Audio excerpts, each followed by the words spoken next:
Today's Tuesday, July 18th, 2023, and let's see what's in store for us today in 1 Kings chapter 7. So the last chapter, they were building Solomon's temple.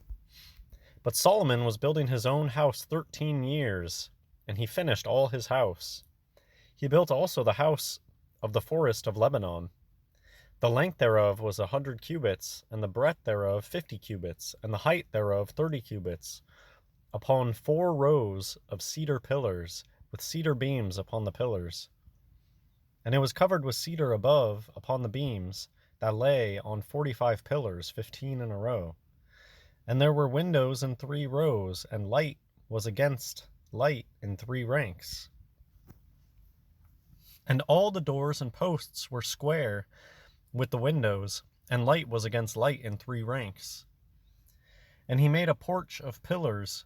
The length thereof was 50 cubits, and the breadth thereof 30 cubits, and the porch was before them. And the other pillars and the thick beam were before them. Then he made a porch for the throne where he might judge, even the porch of judgment, and it was covered with cedar from one side of the floor to the other.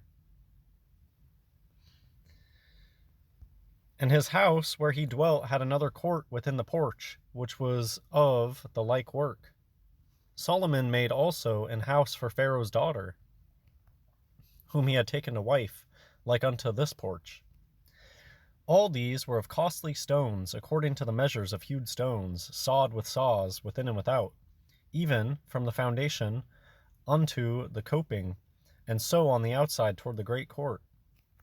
And the foundation was of costly stones, even great stones, stones of 10 cubits, and stones of 8 cubits. And above were costly stones after the measures of hewed stones and cedars. And the great court round about was with 3 rows of hewed stones, and a row of cedar beams, both for the inner court of the house of the Lord, and for the porch of the house. And King Solomon sent and fetched Hiram out of Tyre. He was a widow's son of the tribe of Naphtali, and his father was a man of Tyre, a worker in brass. And he was filled with wisdom and understanding and cunning to work all works in brass. And he came to King Solomon and wrought all his work. For he cast 2 pillars of brass of 18 cubits high apiece, and a line of 12 cubits did compass either of them about. There's like a very mysterious iron pillar somewhere in the Middle East, I believe. And it's very mysterious. It's this giant pillar made of iron, but it doesn't rust. So some sort of very advanced metallurgy technology, or, what's the difference between technology and some sort of hidden ancient wisdom? There's all sorts of ancient things that they knew how to do that we don't know how to do it anymore because we don't know the recipe. And so, what constitutes advanced is negotiable. And people today just think that if something doesn't have a computer chip in it, then it can't be advanced. But that's just what this reminds me of. Maybe I'll leave a link in the, or I'll say in the comments the name of this mysterious pillar. There's just this metal pillar and it doesn't rust. Okay, verse 16. And he made 2 chapiters, not sure what that is, of molten brass to set upon the tops of the pillars. The height of the one chapiter was 5 cubits, and the height of the other chapiter was 5 cubits. No idea what that is. It's very interesting. And nets of checker work and wreaths of chain work for the chapiters which were upon the top of the pillars, 7 for the one chapiter and 7 for the other. Nets of checker work and wreaths of chain work. Again, sounding almost like some sort of technology, but I'm not certain. It seems like most of the hidden tech on the old world buildings, well, it seems like whenever they do a reset, they're very quick to take down as much of the sculpture and all of the adornment, they try to tone down how adorned these buildings are. That, I would say, that's one of the biggest indicators of history resets and attempts to rewrite history and cover it up. When you see the pictures of these buildings from like 200 years ago, and they're just covered, well, they already look ancient for first things. When they try to tell you that these buildings are brand new, they already look ancient, but they're just covered in ornamentation and statuary. And then they'll show you a picture of it today, and there's no statues on it whatsoever. They try to make it like look a clean. That's part of the modern look, is like clean, as opposed to, there were periods in times past, highly ornamented was the goal. And we still see that today. If you go downtown, every downtown, there will be buildings where you're like, that's a lot of ornamentation for this brick building that sits unoccupied for most of the time these days. Anyways, so yeah, I'm not sure what a chapiter. What's a chapiter? I don't know. I'll try to look that one up too. Verse 18. And he made the pillars and 2 rows round about upon the one network, to cover the chapiters that were upon the top with pomegranates, and so did he for the other chapiter. And the chapiters were upon the top of the pillars were of lily work in the porch, 4 cubits. And the chapiters upon the 2 pillars had pomegranates also above, over against the belly, which was by the network. And the pomegranates were 200 in rows round about upon the other chapiter. And he set up the pillars in the porch of the temple, and he set up the right pillar, and he called the name thereof Jachin, Yakin, Yachin. Maybe one of those was somewhat close. And these are the 2 pillars that the Freemasons are obsessed with, right? And he set up the left pillar and called the name thereof Boaz.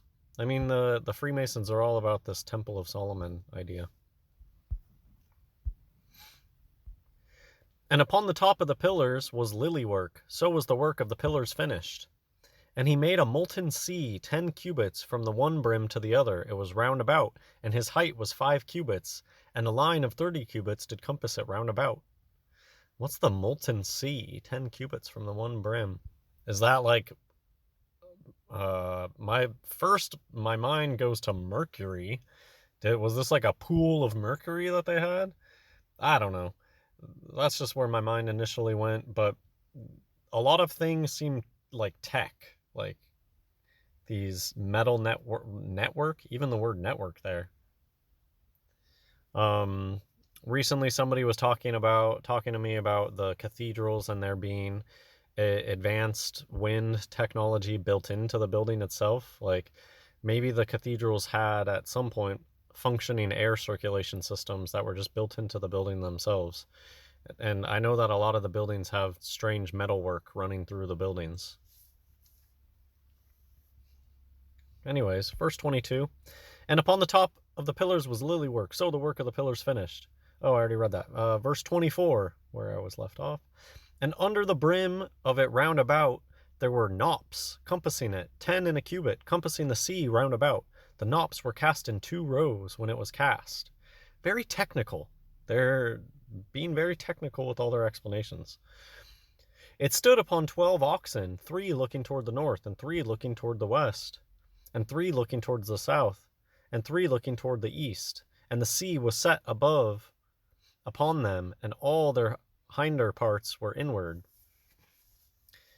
And it was an hand breadth thick, and the brim thereof was wrought like the brim of a cup, with flowers of lilies. It contained 2,000 baths.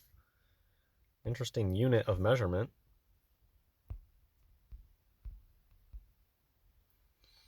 And he made 10 bases of brass. 4 cubits was the length of one base, and 4 cubits the breadth thereof, and 3 cubits the height of it. And the work of the bases was on this manner. They had borders, and the borders were between the ledges. And on the borders that were between the ledges were lions, oxen, and cherubims. And upon the ledges there was a base above, and beneath the lions and oxen were certain additions made of thin work. And every base had 4 brazen wheels and plates of brass, and the 4 corners thereof had undersetters. Under the laver were undersetters molten at the side of every addition. So I'm not sure, undersetters, is that like the supports there? It's interesting, there's all sorts of architectural names for the different parts of the buildings, of the old world buildings.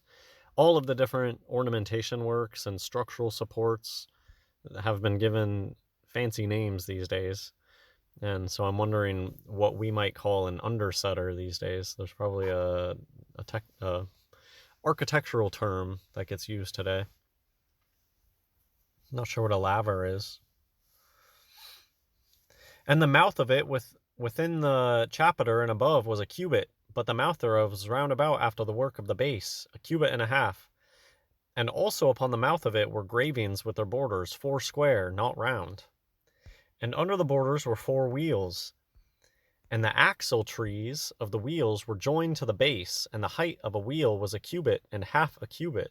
Very technical. This is too technical for me, for sure. This is going to be one of those ones I'll make sure to put as the thumbnail for this video, some sort of drawing that somebody has done trying to explain these things. It's very technical. But I find the words used very interesting, to think of these words being used back in the time, and to think of them being used whenever KJV was written. Yeah, these words, whenever I see matrix is one that pops up in the Bible a lot, and it stands out. Network being used here definitely stands out to me.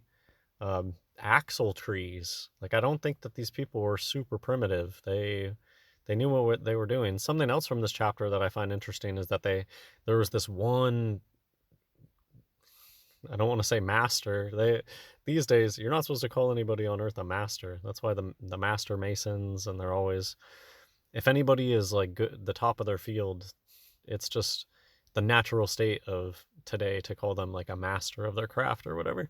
There's got to be a good term that doesn't use that. Anyways, I find it very interesting that there's somebody that is so good at their craft, and it's like Solomon's like, I want that guy, and he came and did like all this brass work, and it talks about the wisdom that they had. Who knows what sort of hidden knowledge was being utilized here, or whether they know how it works or not. I mean, I think today is the same way. All sorts of scientists today are just doing random things and seeing what happens. It's not that people totally understand where everything that they know comes from. So anyways, just something to think about. People could have been a lot more wise back in the day, and just because they didn't framework everything with fake outer space land and quantum stuff, they could have known just as much, if not more things. Then yeah, just to throw this out there, some metallurgist from back in the day who studied alchemy and metallurgy, they could practically be way better at making various alloys than somebody that just goes up through the K-12 education system and gets a degree in chemistry. I mean, really, which one of those people do you think has more practical application? Somebody that has studied their whole life with alchemy and metallurgy and just trial and error, and they probably have stumbled upon way more things and all the hidden knowledge they had back then. And anyways, there's all sorts of things that we don't know about because they weren't written about it. Just think of how many novels are written about in present days that they may not ever mention a computer, and that doesn't mean that computers don't exist. So anyways, there's probably plenty of novels out there about modern times that just don't happen to mention anything computer related in it. So same thing with back then. I'm not saying that necessarily computer tech was around exactly at this time, but it could have been things that people had heard of or existed prior to it, or they had similar things but not in the same package. Anyways, just lots of interesting things to think about.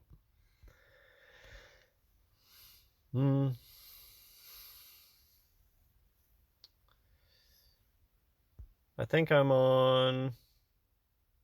I'll just read at 34 because I'm not sure exactly where I was at. I think I was at 33.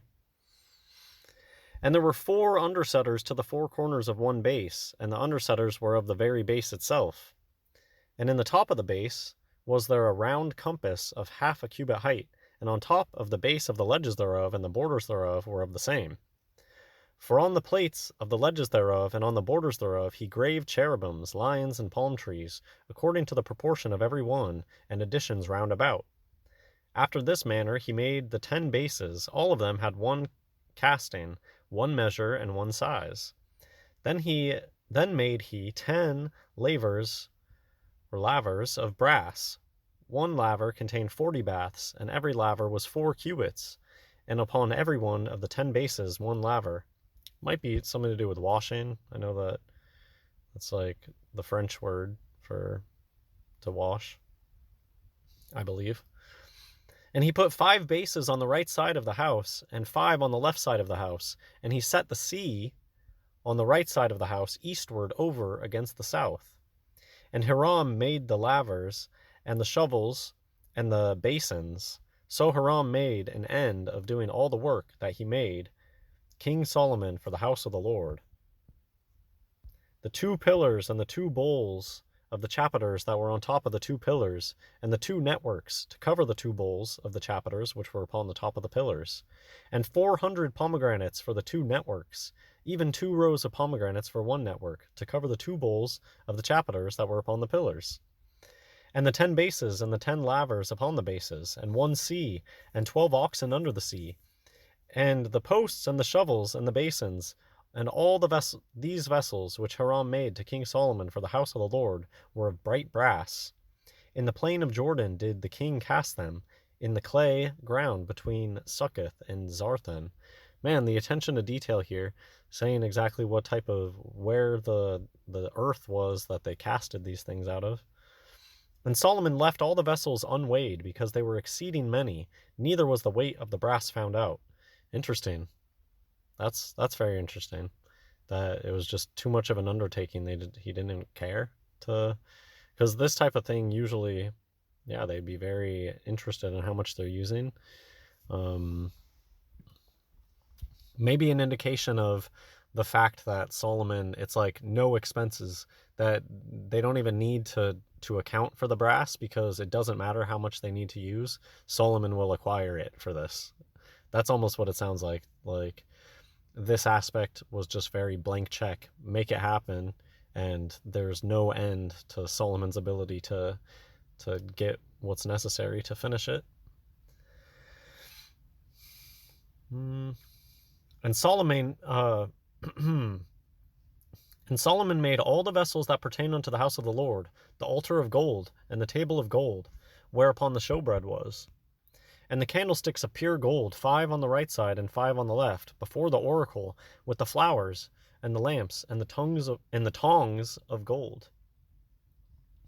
I don't think that probably won't get back to this level until New Jerusalem, I would imagine. Just, it's hard to even imagine the sheer breathtaking quality of magnificence, all this gold, everything overlaid with gold and precious gems, and it would almost be an overload for us, I think, to experience this. I mean, you can get that feeling going into the cathedrals and seeing all the gilded stuff and the giant pillars, and it is breathtaking, awe-inspiring. So it's kind of hard, though. Like, these days, they usually have it turned into... It's never like those places are being used the way that they should be used. It's turned into this museum vibe, touristy vibe, loses some of the magic. Whereas these people, they were really using it how it's supposed to be used. And that's got to add definitely, to the experience. Verse 50. I think there's just 51 verses in this one. And the bowls and the snuffers, and the basins and the spoons, and the censers of pure gold, and the hinges of gold, both for the doors of the inner house, the most holy place, and for the doors of the house, to wit, of the temple. So was ended all the work that King Solomon made for the house of the Lord, and Solomon brought in the things which David his father had dedicated. Even the silver, and the gold, and the vessels did he put among the treasures of the house of the Lord. So this is kind of a continuation of the previous chapter, finishing it up, it seems. And yeah, where was this temple? Who knows? Maybe in the area where now is the Grand Canyon. There's something very strange about the Grand Canyon area. Like, it used to be a thriving metropolis that was just obliterated from the map. That's just a wild guess. I just don't believe what they tell us about. I don't think that Jerusalem is where they tell us today. I don't believe that modern Israel is in like the right spot. I just don't think that there's any way that that's the truth, just as they present it. Let me know what you think in the comments. I hope you're enjoying these videos. God bless everyone.